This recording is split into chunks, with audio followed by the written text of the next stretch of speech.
ज्योतिष में विश्वास रखने वाले सभी दर्शकों को ग्रहों के चाल कार्यक्रम में नमस्कार है। इस वीडियो में जानेंगे कुंभ राशि के जातकों के लिए 18 अक्टूबर से 17 नवंबर का समय कैसा रहने वाला है। यह गणना चंद्र राशि पर आधारित है, यानी जिन जातक के जन्म पत्रिका में चंद्रमा कुंभ राशि में स्थित है, जहां 11 लिखा है, उस जातक को कुंभ राशि का जातक कहा जाता है। आप इस वीडियो को लग्न से भी देख सकते हैं। मित्रों, ज्योतिष गणना के अनुसार 18 अक्टूबर को ग्रहों के चाल इस तरह रहेंगे।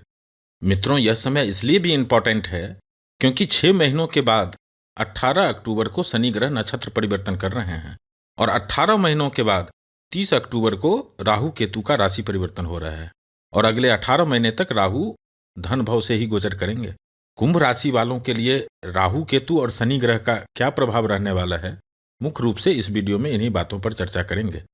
मित्रों, ज्योतिष गणना का जो मुख्य आधार है वह नक्षत्र गणना के अनुसार ही होता है।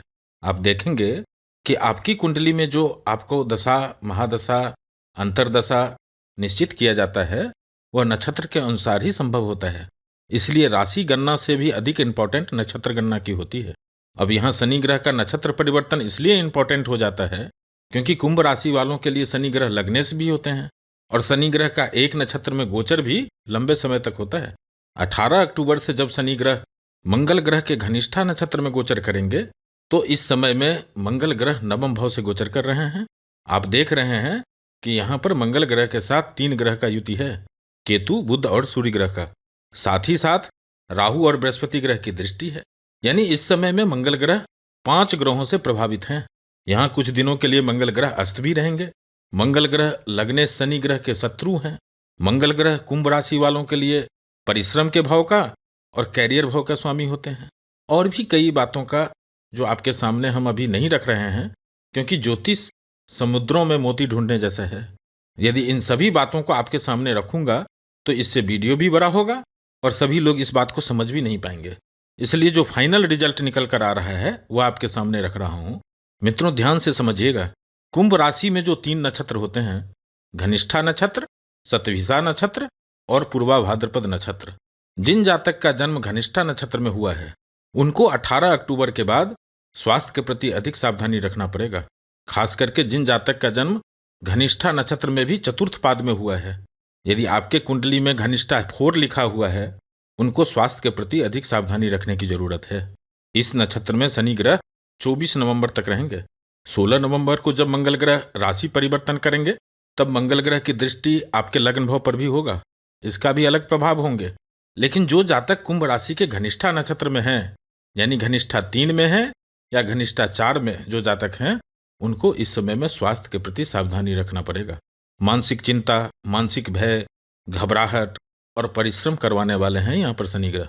वहीं पर जमा धन, बैंक बैलेंस की स्थिति एज इट इज रहने वाली है, यानी जैसा अभी है वैसा ही रहने वाला है।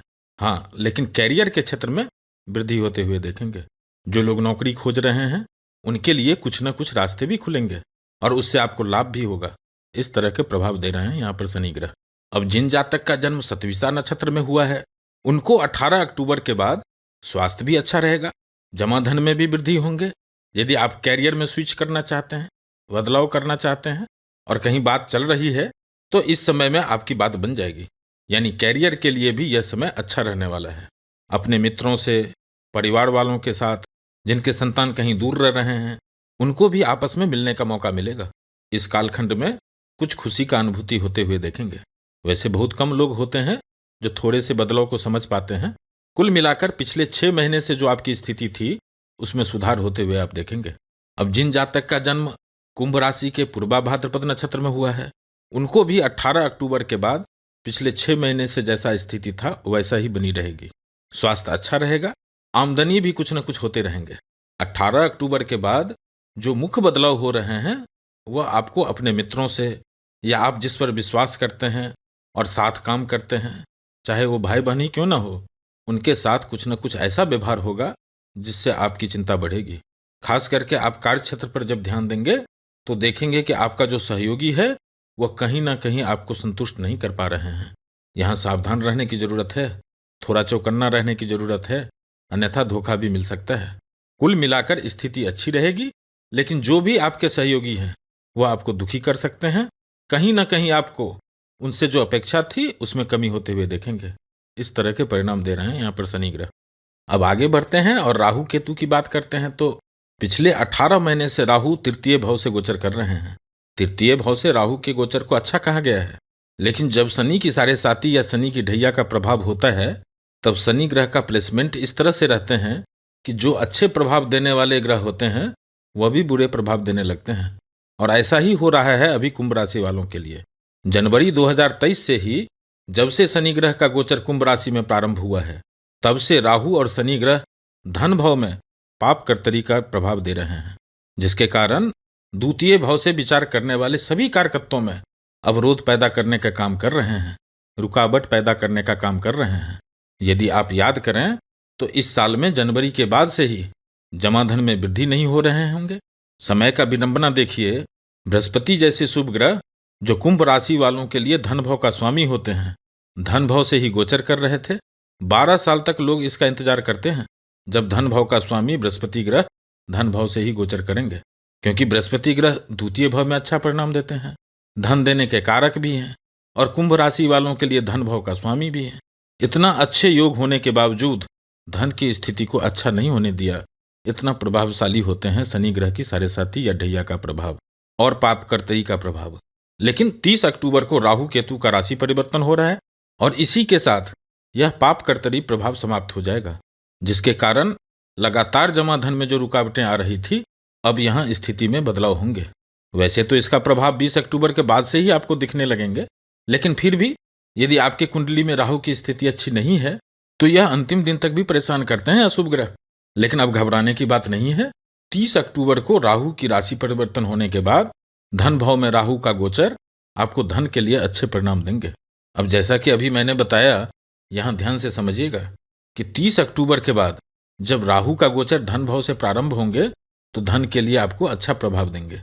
लेकिन वैदिक ज्योतिष में द्वितीय भाव से राहु के गोचर को अच्छा नहीं कहा गया है, क्योंकि राहु उत्तेजित करवा देते हैं, जल्दबाजी करवा देते हैं, जिससे कभी कभी काम बनने के बजाय काम बिगाड़ देते हैं और वह परिणाम बहुत बुरा भी हो सकता है, बहुत अधिक भी हो सकता है। क्योंकि जब राहु देते हैं तो देते छप्पर फाड़ के, लेकिन क्या जब धन देंगे तो देंगे छप्पर फाड़ के, पद प्रतिष्ठा देंगे तो देंगे छप्पर फाड़ के। लेकिन गुस्सा, दुश्मनी, दुर्घटना, रोग, कर्ज, यह तो छप्पर फाड़ के नहीं चाहिए ना। इसलिए वैदिक ज्योतिष में राहु को द्वितीय भाव से गोचर को अच्छा नहीं कहा गया है।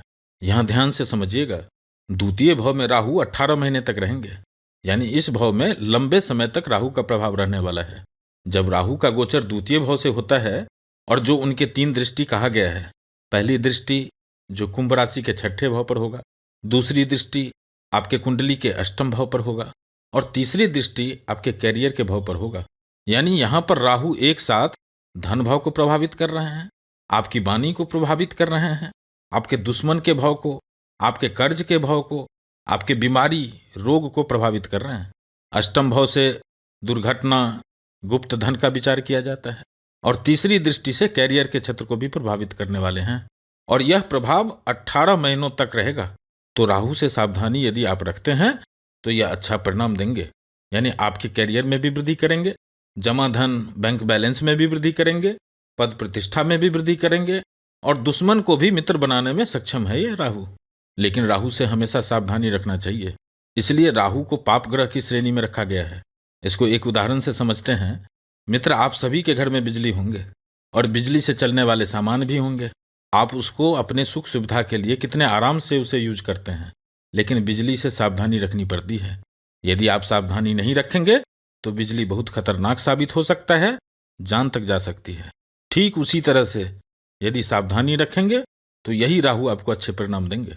और जिनके कुंडली में राहु की स्थिति अच्छी नहीं है तो इस समय में आप एक उपाय करके देखें और उसको एक आदत बना लें।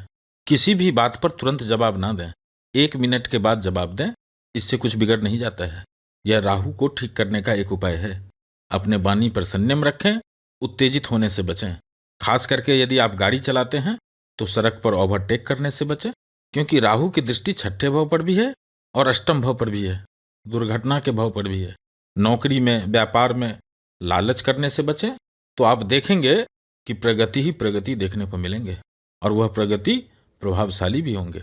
इस तरह के प्रभाव देने वाले हैं यहाँ पर राहु। अब केतु की बात कर लेते हैं तो अगले 18 महीने तक कुंभ राशि वालों के अष्टम भाव में केतु विराजमान रहेंगे। इस कालखंड में केतु का यह गोचर धन के लिए अच्छा रहेगा। भवन वाहन से संबंधित कुछ न कुछ बदलाव देखने को मिलेंगे। यात्रा के योग बनेंगे। धर्म कार्यों में आपकी रुचि होगी। गुप्त धन, गुप्त ज्ञान की ओर आप आकर्षित रहेंगे। लेकिन यही केतु आपको गुप्तांगों में दर्द दे सकते हैं, परेशानी दे सकते हैं। जब अष्टम भाव में केतु होता है तो चोट चपेट लगने का संभावना रहता है। सामान का चोरी हो जाना, इस तरह के भी प्रभाव दे देते हैं अष्टम भाव का केतु। और मित्रों, आप जानते ही हैं कि किसी भी ग्रह का शुभ अशुभ प्रभाव आपके कुंडली में इन ग्रहों की क्या स्थिति है और किन ग्रहों का दशा अंतर्दशा चल रहा है, इन सभी बातों का सम्मिलित परिणाम देखने को मिलते हैं। कुल मिलाकर कुंभ राशि वालों के लिए केतु धन के लिए अच्छा परिणाम देने वाले हैं। अब इस समय को और अच्छा कैसे बनाया जा सकता है? इसके लिए जब भी समय मिले अपने आराध्य को नमन करें, महादेव को ध्यान करें। ऐसा करने से राहु, केतु और शनि से होने वाले परेशानी में कमी होते हुए देखेंगे। कुंभ राशि वालों को अभी नित्य शनि का बीज मंत्र करना चाहिए। ओम प्रांग प्रिंग प्रौंग सह शनियै नमः। और इस विश्वास से हनुमान चालीसा का पाठ करें। जो यह पढ़े हनुमान चालीसा, जो हनुमान चालीसा पढ़ेंगे होय सिद्ध साखी गौरीसा। उनका कार्य सिद्ध होगा। इस बात का साक्षी गौरीसा महादेव हैं। फिर उपस्थित होंगे एक नए वीडियो के साथ। नमस्कार।